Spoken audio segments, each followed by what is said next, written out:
Bienvenue dans le podcast Rameurs Tricolores, avec notre rubrique Histoire vécue, dédiée au parcours inspirant de nos rameuses et rameurs. Rencontre avec Rachel Jung, ancienne internationale devenue agente de sportifs, accompagnant notamment Claire Beauvais et Laura Tarantola, vice-championnes olympiques à Tokyo. Un récit de passion et d'ambition. Rachel, comment es-tu arrivée à l'aviron ? J'ai toujours fait du sport. Petite, je passais mon temps dehors, à courir, à construire des cabanes. Je pratiquais le tennis. Mon rêve était de faire Roland-Garros, sans me demander si j'avais le niveau. Mais après un déménagement, je ne voulais pas changer de club, alors j'ai arrêté. Le conjoint de l'époque de ma mère m'a alors conseillé d'essayer l'aviron. Très timide, je suis arrivée un mercredi au club de Mont-Sampron-Libos. J'ai découvert un entraîneur passionné, Philippe Brut. Une équipe et surtout une sensation unique, la glisse. J'ai tout de suite voulu monter sur un skiff. Je me souviens encore de ma première sortie. Je me suis retournée 3 fois. À chaque chute, je remontais avec rage, déterminée à y parvenir. Finalement, mon entraîneur m'a inscrite à la tête de rivière de Sainte-Livrade pour terminer de longues minutes coincée dans un arbre, mais ce fut une révélation. J'ai adoré ce format, l'ambiance, le fait de démonter les bateaux, de partir avec le club, en minibus. Pour moi, c'était le début d'une véritable aventure. Peux-tu nous dire ce que l'aviron t'a apporté dans ta vie ? J'ai commencé l'aviron en 2005. Comme évoqué, j'étais très réservée et en grande difficulté scolaire. Je venais de redoubler ma 5e. L'aviron m'a structurée, m'a accompagnée et m'a donné la confiance que seul le sport peut offrir à une petite fille un peu perdue et pas vraiment à l'aise dans ses baskets. Plus tard, grâce à ce sport, j'ai vécu des expériences incroyables. Des stages intenses, des sélections en équipe de France, des compétitions à l'étranger. Et aujourd'hui encore, tout cela nourrit mon travail. L'aviron m'a apporté une ouverture sur le monde et sur moi-même que je n'aurais jamais imaginé au départ. Justement, l'équipe de France, parlons-en. Comment y es-tu arrivée ? En 2005, nous avons qualifié un 4 de couple cadette au championnat de France. Une première pour le club. Nous avons terminé en finale C. Mais ce que je retiens surtout, c'est d'avoir assisté aux arrivées et au podium. Je me souviens des filles de Bergerac et de Bordeaux, de leur joie, de leur fierté. Ce jour-là, je me suis dit, un jour, je gagnerai moi aussi. Je voulais ressentir cette émotion et la fierté dans le regard des personnes sur la berge. Mon premier objectif a été la Ligue d'Aquitaine. Je suis d'abord entrée dans le bateau B avant de me battre pour gagner ma place avec l'équipe A. Ensuite, j'ai découvert l'existence de l'équipe de France. C'est la paire Jessica Berra et Floriane Garcia qui m'a donné envie d'y accéder. À partir de là, c'est devenu une obsession. Chez ma mère, je m'entraînais sans relâche. Je courais dans les champs. Je portais des poids aux pieds pour me muscler. Je n'avais qu'une idée en tête. Porter le maillot bleu et les pelles bleu-blanc-rouge. Le passage par le CED de Bayonne a été décisif. José Oyarzabal a profondément cru en moi. Je me suis entraînée comme jamais. Mais ma première année junior s'est soldée par une célèbre clé de 10. J'ai pleuré toute la journée. Je m'étais juré de ne plus jamais perdre. Et c'est ce que nous avons fait, en 200 barreurs juniors avec Marie Rousset. Une rencontre unique. Cette année-là, nous avions tout gagné. Et c'était le début d'une aventure incroyable. Près de 10 ans en équipe de France. Et maintenant, que fais-tu professionnellement ? Aujourd'hui, cela fait 8 ans que je travaille dans l'univers du sport et du marketing. Après être passée par un club de rugby professionnel et un club de football professionnel, en communication et marketing, j'ai lancé il y a 4 ans ma propre agence de conseil pour athlètes. J'accompagne des sportifs dans le développement de leur image et la recherche de partenariats. Je retrouve dans l'entrepreneuriat des valeurs très proches de celles de l'aviron.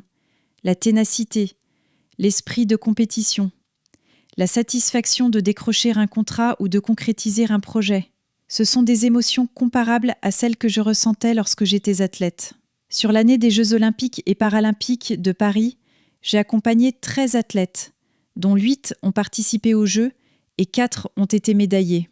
Nous avons également collaboré avec 15 marques. Quand as-tu pensé à ton après-carrière sportive et comment l'as-tu organisée? Cela a été très difficile. J'ai arrêté ma carrière sans accompagnement ni de la fédération ni du club. Du statut de machine, on passe à celui de fantôme. Dans un premier temps, j'ai traversé une période d'excès de sport. Je m'entraînais parfois 3 fois par jour, avant de connaître des troubles alimentaires. Une fracture de fatigue au pied m'a ensuite contrainte à ralentir. Il a aussi fallu s'adapter au monde du travail. Comme à l'aviron, je suis allée chercher ma place au culot, dans un milieu du sport business, football, rugby, très fermé et compétitif. Même s'adapter à une organisation a été compliqué. Canaliser mon énergie, ma manière de vouloir tout faire, de prouver que je pouvais tout faire. On ne nous apprend pas à nous adapter ni à maîtriser cette force de travail. Même dans mon quotidien, j'étais en compétition, trouver toujours une solution pour atteindre l'objectif, quelle que soit la charge ou les contraintes. Cela devait être un peu effrayant pour les autres collaborateurs, mais finalement cette mentalité de compétitrice m'a permis d'avancer, de me faire une place et de transformer mes réflexes de sportive en véritables atouts dans le monde professionnel. Quel est l'héritage de l'aviron dans ton activité professionnelle aujourd'hui? La principale qualité que l'aviron m'a transmise, c'est de ne jamais rien lâcher. Il m'arrive de me sentir anéantie par moments, mais je finis toujours par me relever.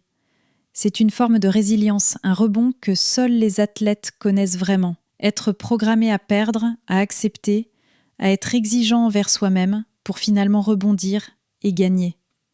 L'aviron m'a aussi donné la confiance, et ça c'est le plus important. Cela me l'a brisé aussi à certains moments dans ma pratique du haut niveau. Aujourd'hui, en tant qu'entrepreneur, je me retrouve souvent dans les mêmes logiques. Donner le meilleur individuellement au service d'un objectif collectif, qu'il s'agisse d'une marque ou d'un athlète. Un peu comme dans un double ou un 4. Au quotidien, je suis plutôt dans un skiff, seule face à mes défis, prête à encaisser le fameux coup aux 1000 mètres. Mais ma vraie force, c'est le finish. Trouver l'énergie pour revenir et atteindre l'objectif. Mener de front au niveau sportif et formation est souvent difficile en aviron. Quels sont tes conseils pour y arriver? Mes études de droit ont été une vraie plaie. L'organisation était difficile, mais avec le recul, c'était indispensable pour la suite. Mon premier conseil serait donc de poursuivre ses études, même si c'est compliqué au quotidien. Ne pas hésiter à demander un aménagement, mais poursuivre.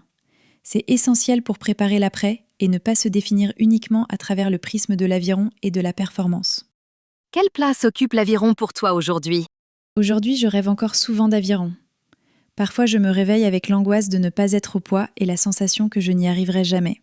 Pendant longtemps, je n'ai plus parlé d'aviron du tout. J'ai toujours gardé un lien avec mes coéquipières de l'équipe de France, grâce à notre médaille au championnat du monde moins de 23 ans. Certaines sont devenues des amies très proches. C'est finalement par mon travail que je me suis réconciliée avec ce sport. Lors des Jeux Olympiques de Tokyo, j'ai suivi la course de Claire Beauvais et Laura Tarantola. Je n'y croyais pas. Elles sont sacrées vice-championnes olympiques. Combien de filles ont rêvé des Jeux? Combien a-t-il fallu de filles en France pour sortir une paire médaillée olympique? L'interview de Claire m'a bouleversée. Et c'est elle qui a été la première athlète que j'ai accompagnée. En travaillant avec Claire Beauvais et Laura Tarantola, j'ai dû reparler d'aviron. Et j'ai eu envie de relever ce challenge.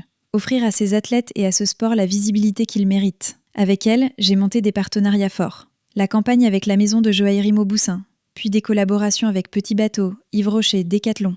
Aujourd'hui, l'aviron n'est plus pour moi un vieux dossier. J'ai ressorti mes médailles et j'en parle beaucoup à mon fils. Des stages, des entraîneurs, des souvenirs. L'aviron fait toujours partie de moi, mais sous une autre forme. Tu travailles dans le milieu des médias actuellement. Quels conseils donnerais-tu aux rameuses et rameurs ou au monde de l'aviron pour que ce sport puisse plus rayonner? Pour que l'aviron rayonne davantage, il est essentiel de développer sa présence sur les réseaux sociaux. Les athlètes devraient intégrer la gestion de leur image dans leur programme de performance. Être aujourd'hui aussi rigoureux dans leur communication que dans leur entraînement s'ils souhaitent vivre un jour de leur sport. Investir dans son image, c'est se créer sa propre plateforme médiatique pour valoriser sa carrière, faire connaître l'aviron et préparer l'après-carrière. D'ailleurs, si je peux donner un conseil aux athlètes venant de remporter un succès international, ce serait de travailler leur image. Ne vous limitez pas à votre performance. Soyez aussi un relais d'inspiration. Prenez votre place sur les réseaux sociaux. Devenez le meilleur média pour vous-même, votre club et votre fédération. Inspirez la jeunesse à faire du sport et pourquoi pas à découvrir l'aviron. Et enfin, osez. Pour réussir, il faut avoir le courage de prendre des risques et de se dépasser, au-delà de ce que l'on pense possible, mentalement et physiquement, que ce soit dans le sport ou dans la vie. As-tu eu un regret, un échec qui t'a fait rebondir durant ta carrière sportive? Je rêvais des Jeux Olympiques. Nous étions encore loin de cet objectif, mais c'était mon rêve. Finalement, dans une carrière, les échecs sont souvent plus nombreux que les victoires. Ou du moins ce sont eux que l'on retient le plus. Chaque échec est, à sa manière, un rebond. Il nous apprend à nous relever, à progresser et à aller toujours plus loin. Pour finir, as-tu une anecdote à nous partager de tes années rameuses? Il y a tellement de moments qui m'ont marqué, mais je pense que l'un des plus forts a été les championnats de France seniors, où j'ai terminé 3e après 8 mois passés au Brésil à m'entraîner avec Fabiana Beltrame et Béatrice Tavares. Apprendre une langue, suivre un programme différent et être loin de ma famille a été une expérience marquante. Je me suis vraiment épanouie dans cette pratique de l'aviron, plus libérée, tout en conservant un objectif très ambitieux. Nous ne nous sommes pas qualifiés pour les Jeux de Rio avec Camille Leclerc à la régate de Lucerne. Mais vivre ces championnats avec ma famille sur le podium, ma nièce, mon neveu dans mes bras, ma mère, ma sœur, mon frère, mes amis, mon club sur la berge et tout le club du Flamengo derrière moi, a été un moment incroyable. D'autres souvenirs restent également gravés. Le Pôle France à Toulouse avec une génération incroyable, une génération dorée, des personnes brillantes à la fois sur l'eau, mais aussi hors de l'eau. Myriam Goudet, Mathieu Androdias, William Adair, Maxime Maillet, Johan Trinquet, Thibaut Collard. Mon premier Boston avec la Nautique de Bayonne. Mes premières médailles internationales avec Charlotte Culty, Chloé Poumayou, Sarah Prochasson et Carmen Mulot. Ou encore mes premiers titres de championne de France avec l'aviron bayonnais et ma première médaille en aviron de mer avec le club Zandaille. Chacun de ces moments a contribué à forger ma carrière et ma passion pour l'aviron. Merci Rachel d'avoir pris le temps de répondre à nos questions. Chaque année, grâce à vous, nous aidons plusieurs jeunes rameuses et rameurs internationaux par nos bourses et nos aides. Rejoignez-nous sur notre site rameurtricolore.fr et nos réseaux sociaux.